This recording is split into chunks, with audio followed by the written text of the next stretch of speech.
Hello gentleman, this is Mohan. आज मैं share करने वाला हूँ change your thinking change your life book summary का तीसरा चैप्टर। तो चलिए शुरू करते हैं। जब भी आप इस बुक की समरी सुनेंगे तो चैप्टर 1 से शुरू करें। ऑथर ने जब IBM के फाउंडर थॉमस जे वॉटसन से एक क्वेश्चन पूछा कि लेखक के तौर पर जल्दी से कामयाब होने के लिए उन्हें क्या करना होगा, तभी अमेरिकी कारोबारी जगत के धुरंधर वॉटसन ने इस सवाल का जवाब इन शब्दों में दिया।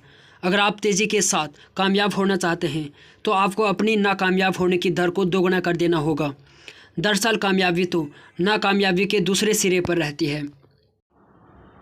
हकीकत ये है कि आप जितने ज़्यादा नाकाम होंगे, संभावना यही है कि कामयाबी आपके उतने ही करीब होगी। आपकी नाकामयाबियों ने आपको कामयाबी हासिल करने के लिए तैयार कर दिया है। इसलिए अक्सर देखने को मिलता है कि नाकामयाबियों की जड़ी के बाद कामयाबियों की जड़ी लग जाती है।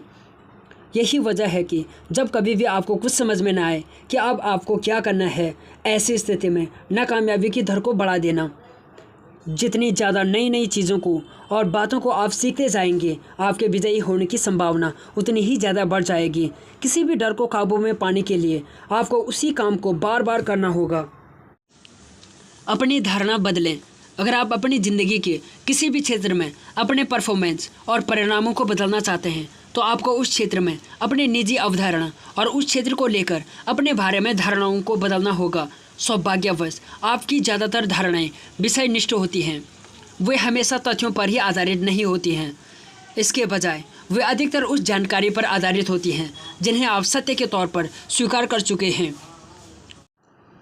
अपनी काबिलियत को जानने और पहले से ज़्यादा कामयाबी हासिल करने के लिए बहुत ज़रूरी है कि आप सबसे पहले खुद को सीमित कर देने वाले अपनी धारणा को ही चुनौती दें। इन धारणाओं से मुक्ति की शुरुआत आप इस सोच के साथ करें कि वो जो कुछ भी हैं पूरी तरह से असत्य हैं। इस पल तो यही सोचें कि आपकी काबिलियत की कोई सीमा नहीं है। कल्पना कीजिए कि आप ज़िंदगी में जो चाहे बन सकते हैं, कर सकते हैं और हासिल कर सकते हैं। कल्पना कीजिए कि किसी भी लिहाज से आपकी क्षमता अपार है। खुद को देखने का नज़रिया आपकी सोच का दूसरा हिस्सा है। आपका खुद को देखने का नज़रिया, ये आपका खुद को देखने का और खुद के बारे में सोचने का तरीका होता है। इससे अधिकांशतया आपकी सेल्फ इमेज भी कहा जाता है। किसी परिस्थिति विशेष में आपका व्यवहार कैसा होना चाहिए, इसके लिए आप यही देखते हैं। सेल्फ इमेज के ही कारण आपका बाहरी परफॉर्मेंस ठीक वैसा ही होता है जैसा कि आपकी अपने बारे में सोच होती है। जहाँ तक किसी व्यक्ति के परफॉर्मेंस और प्रभाव की बात है तो मैक्सवेल मॉल्टस द्वारा आत्मछवि की खोज को एक महत्वपूर्ण मोड़ करार दिया जा सकता है। आने वाली किसी भी परिस्थिति के बारे में कल्पना करके खुद को सर्वश्रेष्ठ परफॉर्मेंस करते देखने की सोच आप अवचेतन मन को एक संदेश भेजते हैं। आपका अवचेतन दिमाग इस संदेश को आदेश की तरह लेता है और फिर आपकी सोच, शब्द और आपके द्वारा किए जाने वाले काम के तौर तरीकों को ठीक वैसा ही कर देता है जैसा कि आपने कल्पना की थी। आपके दिमाग में तमाम सुधारों की शुरुआत आपके दिमाग की छवियों में सुधार के साथ ही होता है। आपकी ये आंतरिक छवियाँ ही आपकी भावनाओं, आपके व्यवहार, आपकी सोच और यहाँ तक कि दूसरे लोगों के आपके प्रति व्यवहार को भी निर्धारित करती है। इसलिए खुद के प्रति सकारात्मक छवि आपकी सोच और आपकी ज़िंदगी में बदलाव लाने के लिए काफ़ी अहम होती है। अपने बारे में आप कैसा महसूस करते हैं, निजी सोच का तीसरा हिस्सा है आपका अपनी काबिलियत पर यकीन। ये आपके व्यक्तित्व का भावनात्मक हिस्सा होता है। अधिकांशतया यही तय करता है कि आप कैसे सोचते हैं, क्या आप महसूस करते हैं और आपका व्यवहार कैसा है। आपकी खुद की काबिलियत के बारे में सोच ही तय करती है कि आपके साथ ज़िंदगी में क्या होगा। आप अपने बारे में कैसा महसूस करते हैं, इसको बयां करने के लिए सबसे बेहतरीन शब्द है कि आप खुद को कितना ज़्यादा पसंद करते हैं।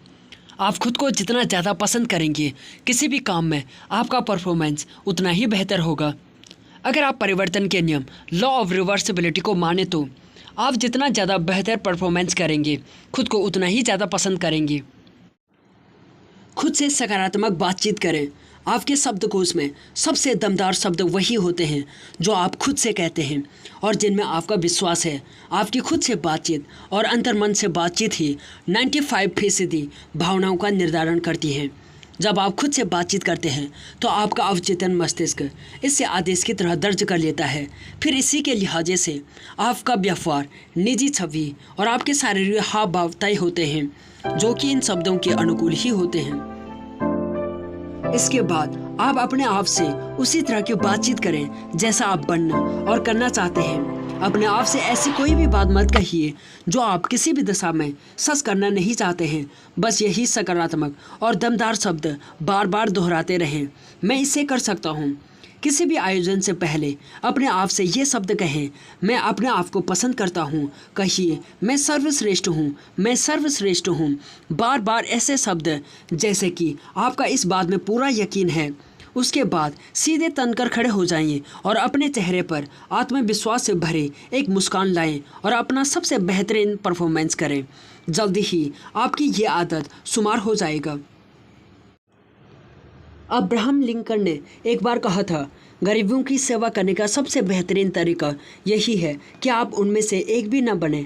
हमारे समाज में जितना ज़्यादा आप कामयाब होंगे उतना ही ज़्यादा आपको कर चुकाना पड़ता है।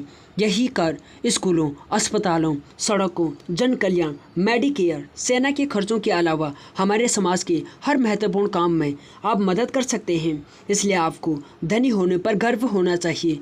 अच्छी कमाई के कारण आप कई लोगों के लिए उल्लेखनीय योगदान देते हैं। आप अपने लिए अच्छा काम करके दूसरों का भी भला कर देते हैं। इन शब्दों को दोहराएं। दूसरे लोगों के जीवन स्तर में सुधार के लिए ज़रूरी उत्पादों और सेवा के साथ मैं जो कुछ भी कमाता हूँ मैं उसका हकदार हूँ। मुझे अपनी कामयाबी पर गर्व है।